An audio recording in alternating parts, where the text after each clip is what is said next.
Hi friends, Liz ക്രിയേഷൻസിന്റെ പുതിയൊരു വീഡിയോയിലേക്ക് ഏവർക്കും സ്വാഗതം. ഇന്ന് ഞാൻ വന്നിരിക്കുന്നത് ഒരു ഗാർഡനിങ് വീഡിയോ ആയിട്ടാണ്. ഇതിക്ക് മുൻപ് ഞാനൊരു വീഡിയോ ഇട്ടിട്ടുണ്ടായിരുന്നു, ശംഖുപുഷ്പം PVC പൈപ്പിൽ എങ്ങനെയാണ് നടുന്നതെന്ന്. അതിന് എനിക്ക് ഒത്തിരി വ്യൂസ് കിട്ടി. 40Kയിലധികം വ്യൂസ് എനിക്കതിൽ കിട്ടിയിരുന്നു. അതിനാണ് എനിക്ക് ഏറ്റവും കൂടുതൽ സബ്സ്ക്രൈബേഴ്സും ലൈക്കും കമന്റ്സും കിട്ടിയത്. ഒത്തിരി പേര് എന്നോട് ചോദിച്ചിട്ടുണ്ട് ഇതിന്റെ വിത്ത് കിട്ടുമെന്ന്. ഇതിന്റെ വിത്ത് എന്റെ കയ്യിൽ ഒത്തിരി ഉണ്ട്. ചില ദിവസങ്ങൾ നമ്മൾ പൂവ് എടുക്കാറില്ല. പൂവ് എടുക്കാത്തപ്പോ അത് വിത്തായിട്ട് വരും. ഇതിന്റെ മുഴുവൻ പാർട്സും ഉപയോഗിക്കാവുന്നതാണ്. അതായത് പൂവും തണ്ടും വേരും ഇലയും എല്ലാം ഉപയോഗിക്കാറുണ്ട്. സാധാരണയായി ഇത് 2 കളറിലാണ് കാണപ്പെടുന്നത്, ബ്ലൂവും പിന്നെ വെള്ളയും. നീലക്കാണ് കൂടുതൽ ഗുണമുള്ളത്. ഇത് പല പേരുകളിൽ അറിയപ്പെടുന്നു. ചിലയിടത്ത് ഇത് അപരാജിത, പിന്നെ English blue pea, butterfly P, അങ്ങനെ ഒത്തിരി പേരുകളിൽ ഇത് അറിയപ്പെടുന്നു. ഇതെങ്ങനെയാണ് വിത്ത് മുളപ്പിച്ച് നടുന്നതെന്ന് നോക്കാം. ഇപ്പോൾ ഞാനിവിടെ കുറച്ച് സീഡ്സ് എടുത്തിട്ടുണ്ട്. അതിന്റെ പുറത്തുള്ള കവറ് പൊളിച്ചതിന് ശേഷം അതിന്റെ ഉള്ളിലുള്ള സീഡ്സ് എടുക്കാം. ചിലതിൽ 8 ഉണ്ടാവും, ചിലതിൽ 10 ഉണ്ടാവും. സീഡ് നടാനായിട്ട് ഞാൻ കുറച്ച് ചിരട്ടകളും പിന്നെ പഴയ പാട്ടകളും ചെടിച്ചട്ടികളൊക്കെ എടുത്തിട്ടുണ്ട്. സാധാ മണ്ണാണ് ഞാനിപ്പോ എടുത്തിരിക്കുന്നത്. ഇതിൻ്റെ അകത്ത് യാതൊന്നും ആഡ് ചെയ്തിട്ടില്ല. ഇതിന്റെ സീഡ് വെള്ളത്തിലിട്ട് കുതിർത്തേണ്ട ആവശ്യമില്ല. വിരലുകൊണ്ട് ഓരോ കുഴികളിട്ടും അതിൽ ഓരോ സീഡും വെക്കുക. എന്നിട്ട് ആ കുഴികളൊക്കെ മൂടുക. കുറച്ച് മണ്ണും കൂടി മീതെ ഇടണം. അതിനുശേഷം ഒന്ന് വെള്ളം സ്പ്രേ ചെയ്യണം. എല്ലാ ദിവസവും നനക്കേണ്ട ആവശ്യമൊന്നുമില്ല. ഡ്രൈ ആയിട്ട് ഇരിക്കുമ്പോൾ നമുക്ക് അറിയാൻ പറ്റില്ല. അപ്പൊ ഒന്ന് വെള്ളം ഒന്ന് തളിച്ചാൽ മതി. ഏകദേശം 1.5-2 ആഴ്ചക്കുള്ളിൽ അത് മുളച്ചു വരും. എല്ലാം കൂടി ഒരുമിച്ച് മുളക്കില്ല, പലതും പല ദിവസങ്ങളിലായിട്ടാണ് മുളച്ചു വരുന്നത്. അത് മുളച്ച് വന്നതിന് ശേഷം പിന്നെ എല്ലാ ദിവസവും വെള്ളം ഒന്ന് ഒഴിച്ചു കൊടുക്കണം. വിത്ത് കുറെ പഴകി കഴിഞ്ഞാൽ പിന്നെ അത് മുളക്കാൻ പാടായിരിക്കും. ഇതിക്ക് മുൻപ് ഞാൻ നട്ടിട്ട് ആകെ 4-5 മാത്രം മുളച്ചു കിട്ടിയുള്ളൂ. എന്റെ കയ്യിലുള്ള മുഴുവൻ വിത്തുകൾ ഞാൻ നട്ടില്ല. കാരണം ഇതെല്ലാം മുളച്ചു വരുമ്പോഴത്തേക്കും സ്ഥലം വേണ്ടേ നടാനായിട്ട്. ആർക്കെങ്കിലും ആവശ്യമുണ്ടെങ്കിൽ ഞാൻ ഇതിന്റെ വിത്തുകൾ തരാം. ഈ കവറിൽ കാണുന്നത് ഞാൻ ഇതിക്ക് മുൻപ് നട്ടതാണ്. ചിലതൊക്കെ തന്നെ മുളച്ചു വരുന്നുണ്ട്. ഏതെങ്കിലും ചെടിച്ചട്ടിയിൽ ഞാൻ നടാണ്ട് തന്നെ മുളച്ചിരിക്കുന്നത് കണ്ടിട്ടുണ്ട്. ഇതൊരു വള്ളിച്ചെടിയാണ്, അപ്പൊ വെറുതെ നടാൻ പറ്റില്ല, ഒരു സപ്പോർട്ട് വേണം. പിന്നെ ഇത് നന്നായിട്ടൊക്കെ നട്ടിട്ടുണ്ടെങ്കിൽ കാണാനും നല്ല ഭംഗിയായിരിക്കും. ഞാനിപ്പോ അലൂമിനിയത്തിന്റെ ഒരു പൈപ്പാണ് എടുത്തിരിക്കുന്നത്. PVC പൈപ്പിലും നമുക്ക് ഇതുപോലെ കയറ് ചുറ്റി കൊടുക്കാം. ഇത് കയറ് ചുറ്റുന്ന സമയം കൊണ്ട് നമുക്ക് ഇതിന്റെ ഗുണങ്ങളെല്ലാം എന്താണെന്ന് നോക്കാം. ഇത് ആരോഗ്യത്തിനും മുടിക്കും ചർമ്മത്തിനും എല്ലാം ഉപയോഗിക്കാറുണ്ട്. ആരോഗ്യപരമായി ഇതിന്റെ ഗുണങ്ങൾ എന്തൊക്കെയെന്ന് നോക്കാം. ആയുർവേദത്തിൽ മാനസിക രോഗങ്ങൾക്കുള്ള മരുന്നായി ഇത് ഉപയോഗിക്കുന്നു.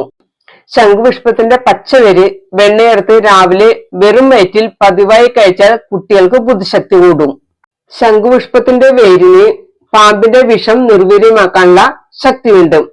നീല ശംഖുപുഷ്പത്തിന്റെ ചെടി കഷായം വെച്ച് കുടിച്ചാൽ ശ്വാസരോഗം, ഉറക്കമില്ലായ്മ എന്നിവയ്ക്ക് പരിഹാരമാണ്. ഇതിന്റെ വേര് പശുവിൻ പാലിൽ അരച്ചു കലക്കി വയറിളക്കാൻ ഉപയോഗിക്കാറുണ്ട്. തൊണ്ടവീക്കം ഇല്ലാതാക്കാനും പനി കുറയ്ക്കാനും ശരീരബലം ഉണ്ടാകാനും ഇത് സഹായിക്കുന്നു. ഇതിന്റെ പൂവ് കൊണ്ട് ബ്ലൂ ടീ ഉണ്ടാക്കി കുടിക്കാം. ഓർമ്മശക്തിയും തലച്ചോറിന്റെ പ്രവർത്തനവും മെച്ചപ്പെടുത്താൻ ഇത് സഹായിക്കുന്നു. ഇത് നല്ല നീല കളറായതുകൊണ്ട് ഭക്ഷണ സാധനങ്ങളിൽ നിറം ചേർക്കാനായിട്ട് ഇത് ഉപയോഗിക്കാറുണ്ട്. ഇതിലെ അസൈറ്റർ കൊളിൻ എന്ന ഘടകം ബ്രെയിൻ നല്ല രീതിയിൽ പ്രവർത്തിക്കാനും ഇതുവഴി ഓർമ്മശക്തി വർദ്ധിപ്പിക്കാനും സഹായിക്കും. പ്രായമാകുമ്പോൾ ഉണ്ടാകുന്ന ഓർമ്മക്കുറവ് പരിഹരിക്കാനും ഇത് ഏറെ നല്ലതാണ്. ക്യാൻസറിന് നല്ലൊരു മരുന്നാണ് ഈ കുഞ്ഞു പൂവ്. ക്യാൻസർ കോശങ്ങളിലേക്ക് കയറി ഇതിന്റെ വളർച്ച മുരടിപ്പിക്കാൻ സാധിക്കുന്ന ഒന്നാണിത്. വേദനയ്ക്ക് എങ്ങനെയാണ് ഇത് ഉപയോഗിക്കുന്നത് നോക്കാം. ശരീരത്തിനകത്തെ പഴുപ്പും നീരുമെല്ലാം തടയാൻ സഹായിക്കുന്നു. ശരീരവേദന, തലവേദന എന്നിവ അകറ്റാനും ഇത് സഹായിക്കുന്നു. തലവേദന ഉണ്ടെങ്കിൽ ഇതിന്റെ 2 ഇല വായിലിട്ട് ചവച്ചാൽ മതി. ഇതിന്റെ ഇലയും പൂവും ഇട്ട് തിളപ്പിച്ച വെള്ളം കൊണ്ട് ആവി പിടിക്കുന്നതും നല്ലതാണ്. BP-യും ഹൈപ്പർ ടെൻഷനും കുറയ്ക്കാൻ നല്ലൊരു ഉപാധി കൂടിയാണ് ഇത്. ദഹനേന്ദ്രിയത്തിന്റെ ആരോഗ്യത്തിനും ദഹനത്തിനും ഉത്തമമായ ഒന്നാണിത്. ഇത് നല്ലൊരു ഡിപ്രഷൻ മരുന്നായി പ്രവർത്തിക്കുന്നു. ഹോർമോൺ പ്രവർത്തനം മെച്ചപ്പെടുത്തിയാണ് ഈ ഗുണം ഉണ്ടാവുന്നത്. ചർമ്മത്തിനും ഏറെ നല്ലതാണിത്. അകാല വാർദ്ധക്യം തടയുന്നു. പിന്നെ പ്രായമാകുമ്പോൾ ഉണ്ടാവുന്ന ചുളിവുകളെല്ലാം ഇത് കുറയ്ക്കുന്നു. മുടിക്കും ഇത് ഏറെ നല്ലതാണ്. മുടി നന്നായിട്ട് വളരാനും മുടി കൊഴിച്ചിൽ തടയാനും മുടി നരയ്ക്കാതിരിക്കാനും ഇത് സഹായിക്കുന്നു. ഇതിന്റെ പൂവ് ഉപയോഗിച്ച് toner, face mask, face cream, gel എന്നിവയെല്ലാം ഉണ്ടാക്കാം. ഇത് മുടിക്കും സ്കിന്നിനും എങ്ങനെയാണ് ഉപയോഗിക്കുന്നത് എന്നുള്ള വീഡിയോ ഞാൻ ഇതിക്ക് മുമ്പ് ഇട്ടിട്ടുണ്ട്. തടി കുറയ്ക്കാൻ ആഗ്രഹിക്കുന്നവർക്കും ഇത് ഏറെ നല്ലതാണ്. വാസ്തുപരമായി നോക്കിയിട്ടുണ്ടെങ്കിലും ഇതിനൊത്തിരി ഗുണങ്ങളുണ്ട്. ഇത് വീടിന്റെ കിഴക്ക് അല്ലെങ്കിൽ വടക്കിഴക്ക് ഭാഗത്ത് നടണമെന്നാണ് പറയുന്നത്.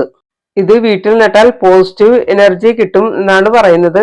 പിന്നെ സാമ്പത്തികമായിട്ടും ഉയർച്ച ഉണ്ടാകുമെന്ന് പറയപ്പെടുന്നു. അലൂമിനിയം പൈപ്പിൽ എങ്ങനെയാണ് കയർ ചുറ്റിയത് എന്ന് മനസ്സിലാക്കിയെന്ന് ഞാൻ വിശ്വസിക്കുന്നു. ആദ്യം അലൂമിനിയം പൈപ്പിൽ കംപ്ലീറ്റ് കയർ ചുറ്റി, അതിനുശേഷം കമ്പി എടുത്തിട്ട് റാ പോലെ ആക്കി വളച്ച്, എന്നിട്ട് അത് അലൂമിനിയം പൈപ്പിൽ വെച്ചുകൊടുത്ത് അതിലും കയർ ചുറ്റി. കമ്പി മേടിച്ചത് ഞാൻ ഹാർഡ്വെയർ കടയിൽ നിന്നാണ്. ഏറ്റവും കനം കുറഞ്ഞ കമ്പിയാണ് ഞാൻ മേടിച്ചതും. നേരത്തെ ഇവിടെ ഞാൻ മേടിച്ചതാണ്, ക്രാഫ്റ്റ് ഒക്കെ ഉണ്ടാക്കാൻ വേണ്ടി മേടിച്ച കമ്പിയാണിത്. എനിക്ക് താഴെ നിന്ന് നടാനായിട്ട് ഒരു ചമ്മല്, ആൾക്കാരെല്ലാം കാണുന്നുണ്ട്. അപ്പൊ ഞാൻ ഇതെല്ലാം മുകളിലേക്ക് പൊക്കിക്കൊണ്ടുവന്നു. സന്ധ്യാസമയമായി ഇപ്പോഴാണ് ഞാൻ നടുന്നത്. ഇവിടെ ആകുമ്പോ അത്രയ്ക്കും കാണാൻ പറ്റില്ലല്ലോ. ഞാൻ ഇതിനുവേണ്ടി പ്ലാസ്റ്റിക് ചെടിച്ചട്ടിയാണ് എടുത്തേക്കുന്നത്. സിമെന്റ് ചെടിച്ചട്ടി ആകുമ്പോ ഭയങ്കര കനമുള്ള, അപ്പൊ അതില് ഹോളൊക്കെ ഇടണം. ഒരു കമ്പി വെച്ച് കുത്തി ഹോളൊക്കെ ശരിക്കും വെള്ളം പോകുന്ന വിധത്തിലാക്കണം. ഏത് ചെടി നട്ടാലും നല്ല നീർവാഴ്ച ഉണ്ടാവണം. മണ്ണാണ് ആദ്യം ഇടുന്നതെങ്കിൽ ആ ഹോളെല്ലാം അടഞ്ഞു പോകും. അപ്പൊ അതിൽ ആദ്യം ചെയ്യേണ്ടത് കുറച്ച് ടൈലിന്റെ കഷ്ണോ ഓടിന്റെ കഷ്ണോ ഇഷ്ടിക കഷ്ണോ മെറ്റലോ എന്ത് വേണമെങ്കിലും ഇടാം. അതിനുശേഷം ഞാൻ മണ്ണാണ് നിറച്ചിരിക്കുന്നത്. മണ്ണിന്റെ കൂടെ കുറച്ച് എംസാൻഡും പിന്നെ ചൈരിച്ചോറും ചേർത്തിട്ടുണ്ട്. ഈ ചെടിക്ക് പ്രത്യേകിച്ച് വളത്തിന്റെ ആവശ്യമൊന്നുമില്ല. നട്ടതിന് ശേഷം അത് താഴേക്ക് ഊർന്നു വരാൻ സാധ്യതയുണ്ട്. അപ്പൊ എന്തെങ്കിലും കൂടെ ഒന്ന് കെട്ടിക്കൊടുക്കണം. എനിക്കിപ്പോ ഒന്നും കിട്ടിയില്ല. പ്ലംബർമാർ ഉപയോഗിക്കുന്ന ഒരു വെള്ള ടേപ്പ് ഉണ്ടായിരുന്നു, അത് വെച്ചാണ് ഞാനിപ്പോ കെട്ടിക്കൊടുത്തിരിക്കുന്നത്. ഇനി അത് മുകളിലേക്കൊന്ന് ചുറ്റിക്കൊടുത്തിട്ട് ഒന്നുകൂടി ഒന്ന് കെട്ടിക്കൊടുക്കാം. പിന്നെ അങ്ങോട്ട് പടർന്നങ്ങോട്ട് പോയിക്കോളൂ. ഞാൻ ഈ പൈപ്പിന്റെ രണ്ട് സൈഡിലും നട്ടു കൊടുക്കുന്നുണ്ട്. എൻ്റെ കയ്യിൽ കുറെ തൈകളുണ്ട്. അപ്പൊ ഞാൻ 8 or 10 എന്തോ തൈകൾ ഇപ്പൊ നട്ടു കൊടുക്കുന്നുണ്ട്. താഴെ വെച്ച് തന്നെ എല്ലാ തൈകളും ഞാൻ കെട്ടിക്കൊടുക്കുന്നുണ്ട്.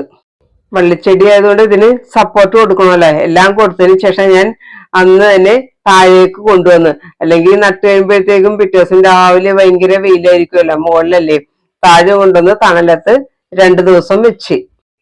ഈ ചെടിയുടെ ഗുണങ്ങൾ പറഞ്ഞാൽ തീരില്ല. കാണാനും നല്ല ഭംഗിയാണ്. പല വിധത്തിൽ ഇത് നട്ടു വളർത്താം. പിന്നെ ഇതിന്റെ ഗുണങ്ങളൊക്കെ ഞാൻ കഴിവതും പറഞ്ഞു. ഇനിയും ഒത്തിരി ഗുണങ്ങളുണ്ട്, പറഞ്ഞാൽ തീരില്ല.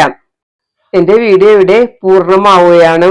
എന്റെ വീഡിയോ ഇഷ്ടപ്പെടുകയാണെങ്കിൽ ഒന്ന് ലൈക്കെങ്കിലും ചെയ്യണം. അടുത്തൊരു വീഡിയോ ആയിട്ട് വരുന്നതുവരെ എല്ലാവർക്കും നന്ദി, നമസ്കാരം.